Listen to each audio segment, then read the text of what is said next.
Good afternoon. Thanks for joining us. Up now, we have How to Create Great Licensed Toys with Bill Langsworthy and Stephanie Bailey. Bill? Billy. Bill or Bill, whatever you like. It's easy. Hi, guys. Hope you're all well. I'm delighted today to be joined by the lovely Stephanie Bailey, VP of Global Toys at Paramount. Here she is. There we go. Big clap. No, not a single clap when I said my name. Total dead silence. For Billy. Total dead silence. Thank you, Nan. My Nan's in the back. Mojo Nation, yes. Yeah, all right, guys. That's you. The damage has been done. So today we're here to talk about how to design quality, interesting, exciting licensed toys.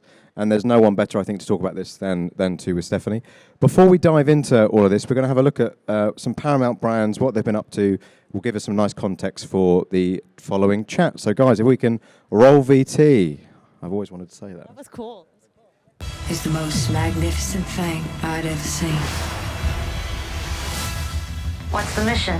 We boldly go. We just need to follow our hearts. Oh, we've prepared our whole lives for this.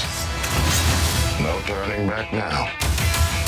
We're in this together. Oh, yeah, baby! I'm ready!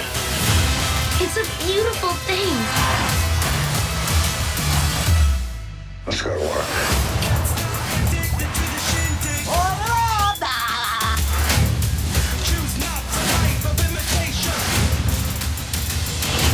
The new generation of entertainment is here. What makes you think you can put that kind of filth on television? You tell him, Cartman. Let's dig in. Whoa! You guys want to grab pizza? Woohoo! Let's try that again, but with ninja stars.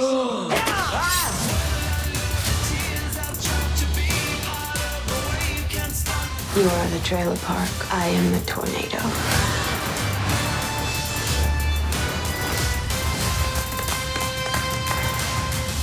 Oh. 1, 2, 3, 4. It's been an honor serving with you all. Hit him.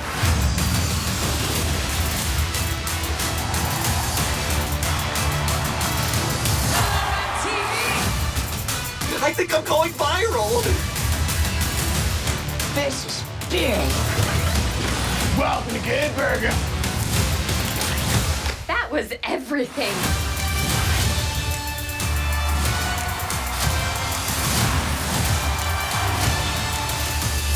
Bring it on.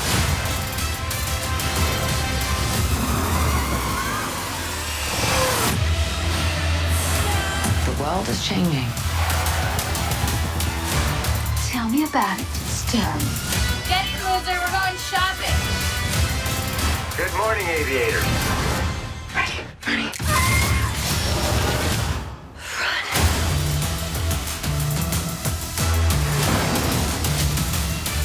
Put your hands together. Like that.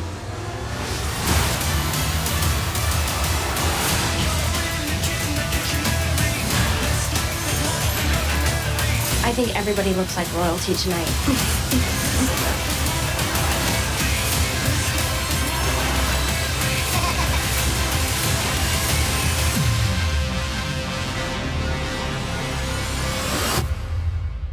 This life is more than ordinary.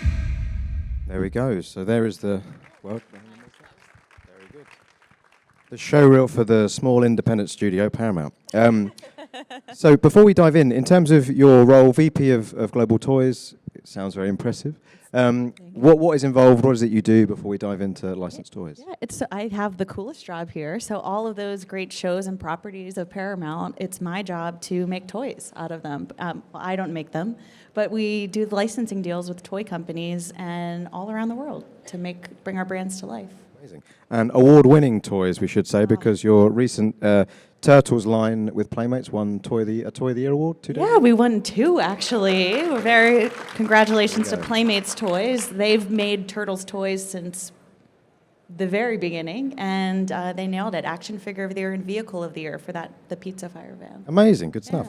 And it's in Stephanie's contract. 5 rounds of applause before we go. So I think we're 3 in. So there's not many more to go. So we spoke before coming on about some really important things to get right when you're creating licensed toys and games. So I wanted to go through some of those.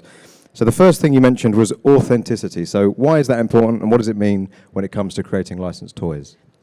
The fans of our show, the role of licensed toys for us is so that kids love this so much, this toy so much that they keep watching the shows over and over. So it's really important to get it right and not just label slap, and make sure it's really on brand and authentic to who the characters are.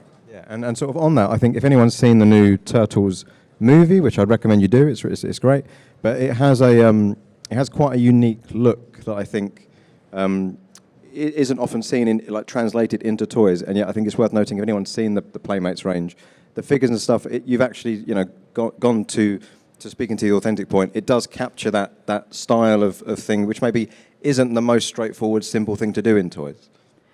Yeah, exactly. So the look of this Turtles was coming straight off the book of a teenage boy's notebook, essentially. So translating that into CG and then 2D, and the creative team at Paramount really did an amazing job collaborating with Playmates to make sure that it looked exactly like in a 3D toy, how you'd imagine it would jump off the screen. Yeah, amazing. And I think testament to the fact it could have been an easier decision to go, that's quite tough, let's smooth out some of those edges, I suppose. But no, it's great. And then play patterns. So in terms of how you match certain play patterns to certain properties, give us some insight into what that process looks like. Yeah, well, kids have been playing the same way for a really long time by age and gender, and everything we do is based off of insights. So we study how boys and girls play and how they play as they age. So making sure that the play patterns or what the show is all about matches up to the play pattern. So Paw Patrol, for example, is about adorable pups who save their hometown. And so we make sure that the toys match up with that. It would be kind of off-brand to do things like fighting each other or tea sets or things that are non-heroic. So making sure that the way kids are playing and being the pups and being heroic is how they're going to play in toys. And does that relate to, away from the sort of kids space we saw, Scream was in there and a couple more adult brands. So is the approach different there in terms of, I know Funko Games have done a brilliant party game based on Scream this year. So is there a bit more room to, I suppose, bend certain play patterns for those brands, because you could, in theory, go in several different directions for one of those? Definitely. The team vetoed the idea of actually playing Scream, the movie. They thought that was maybe too controversial. But yeah, people, a lot of times the great ideas are coming from outside our building too, like Funko Games, really thinking outside the box of how would people play with Scream as a franchise. So amazing. Very cool. I've played the game 3 times. No one's everyone survived every time so far, and I think that's most people's experience. I don't know, but amazing. And then in terms of consumer needs, retail needs, how does that feed into sort of the deals you're doing and the ways you're bringing these brands into toys? Yeah, well, so consumer needs have really evolved and are constantly evolving, both in the U.S. and globally. So where we've really pivoted our business, instead of taking the exact same line and making sure that it works for everyone, we're evolving and signing multiple deals. So where their value or e-commerce are growing, we're making sure that we're creating dedicated products for those consumers and those retail channels. And we do that also globally by market. There's different trends and consumer needs. So developing directly into that is kind of key to having success. Amazing. And then we saw on that clip as well other sort of licensed products in terms of apparel, and I think there was some cool sneakers in there. So are there any sort of unique challenges to toys that are different from that your colleagues in other sectors are working with? Is there anything, challenges and fun things unique to toys? Yeah, how long do we have? Yes. It is, the biggest challenge is probably how long it takes to make a toy. It's always a fun fact for people new on the team, like it takes longer to make a toy than it does to make a show sometimes. So that is probably the most challenging thing, is toys are a long lead time, but they also are pivotal in brand building and building the franchise. So kids, playing with it, you really have to nail it and be, back to the first point, being authentic. So the creative that goes into it and the thought at the beginning is essential, so that way the other categories can roll out and be successful. Yeah, amazing. And as well as all the amazing brands we saw in there, you guys have even more that are in the vault and lots of stuff. So I'm interested in what dictates what brands you bring into toys, because I'm sure there are brands lurking in the archives that might work for a board game or a toy, but how do you decide, okay, we're going to go for toys for this one, we're going to bring this into games? Yeah, personally, my first kind of judgment is around play patterns. So it has to be something that you could figure out a way to play with it. I think that's crucial. We have a lot of great shows, but how kids will actually play with something if there's not, key characters or locations or vehicles or things, we evaluate that. We also evaluate the amount of content that we can put behind something. So we have really great shows we get excited about, but if we just have one season of a show, it may not be enough to build up that like super obsession that you love the show so much that you then want to go buy a toy. And sometimes that decision doesn't happen in enough time to make a toy. It's back to kind of the challenge of long lead time category. So it can't just be your favorites. If there's something you really like, you can't just force it through. I try, but it's not always that successful. Never mind. Yeah. And then anniversaries, are they a key thing? Is it the case that actually there are some brands that maybe don't have a lot of activity, but if a big milestone comes around, it gives you freedom to sort of do some deals and bring some things into toys? Definitely. I think anniversaries create that consumer demand. It creates a pop culture moment. So next year, SpongeBob's 25th anniversary, Turtles is turning 40. And I think some of you just had that visible reaction like, oh my gosh, I cannot believe I'm that old. Or like, that's pretty outstanding. And so that buzz and people talking about a property creates a good excuse for retail to get behind it, and people buzz about a property again. So then they want to buy stuff. Yeah, well, I mean, we weren't even born when the Turtles came out. That's us two on the stage we're exclusively talking about here, not the front row. And then no one's got up and tried to punch me. A Will Smith moment there. And then in terms of, I know there are some inventors in the audience, and there might be some people who aren't inventors who are interested in designing stuff or getting into design. So, we know through the work we do at Mojo, we work with companies connecting inventors to toy and game companies. We do pitching events, all that sort of stuff.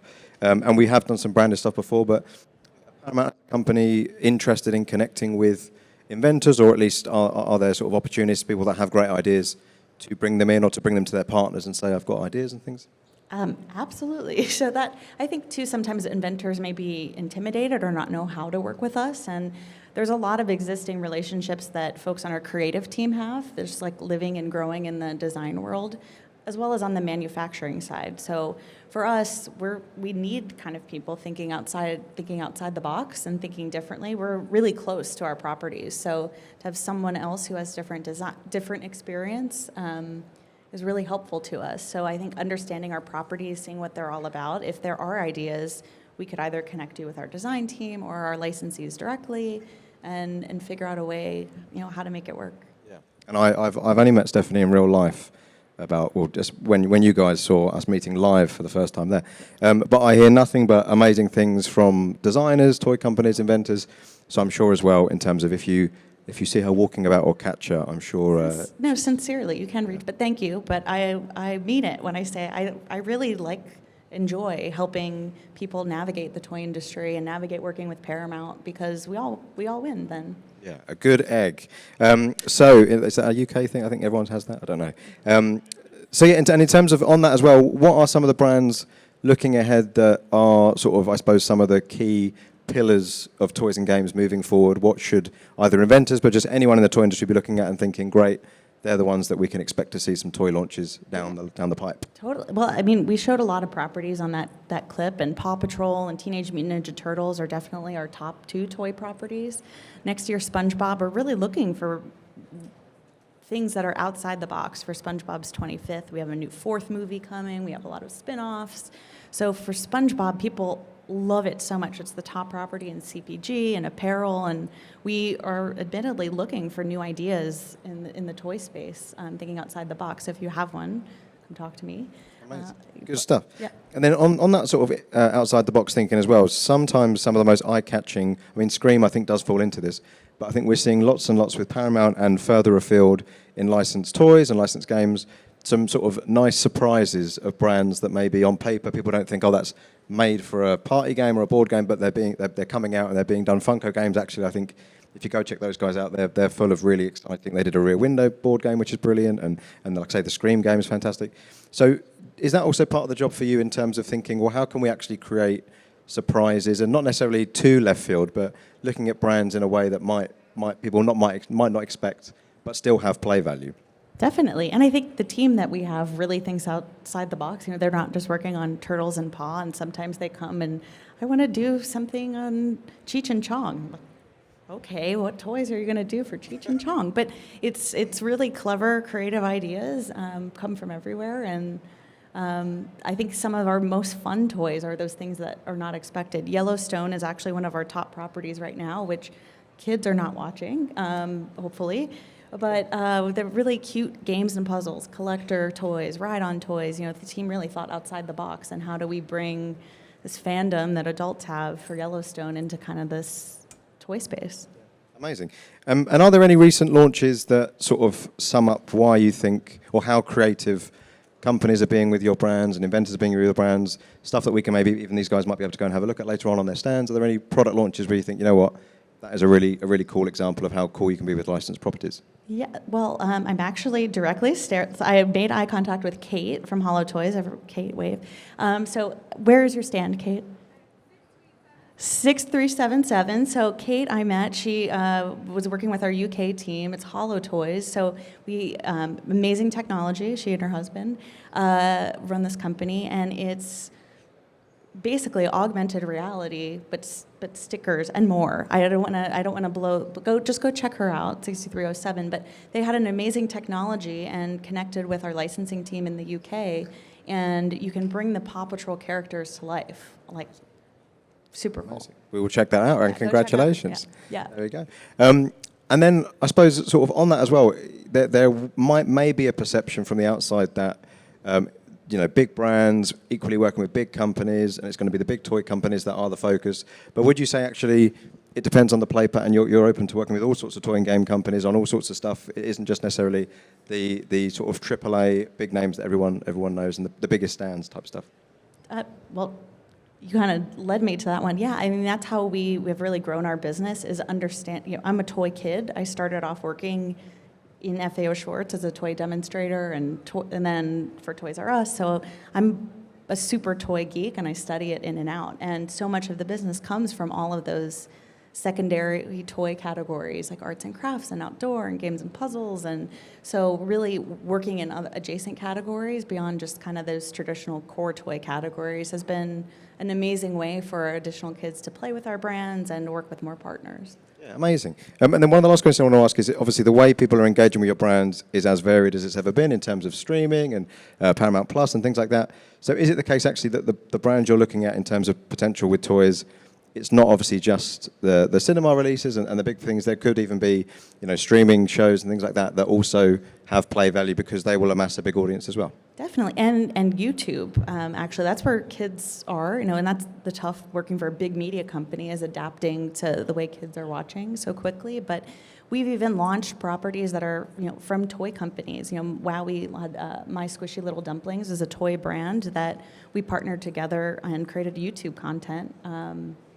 To kind of cover their content arm of things. So it comes from all angles, but we realize that we need to have our properties where kids are, so streaming and theatrical and short form and social and gaming and publishing. So for our biggest franchises like Dora, which we're about to relaunch, we're making sure that we have content everywhere kids are, so we can create that fanaticism. Amazing. And when is Dora coming out in terms of the news? It's actually, an episode is on YouTube as of yesterday. Ah, there we go. So that is very first episode yesterday. There we go, another one. There's a short in front of the Paw Patrol movie that's out in theaters right now. So go check out the Paw Patrol movie in theaters too. I will. I have a 1.5-year-old, and she's a big fan, so I will be there. Amazing, thank you. So we haven't got time to Q&A, but I know Stephanie and myself might be hanging around briefly in the very nice-looking Ask a Pro booth over there. We're just there, the two chairs. No expense spared. I'm only joking, guys. It's we're grateful. So yeah, do go, and if you've got any questions or you want to connect with Stephanie, please come over there. But in the meantime, please give me a big round of applause. Let's hear it for Billy. Oh, look at that! Please. You shouldn't have. Sit down. And obviously, and for Stephanie, of course, the real star of the. Thank you. Thank you very much, guys. Thank you.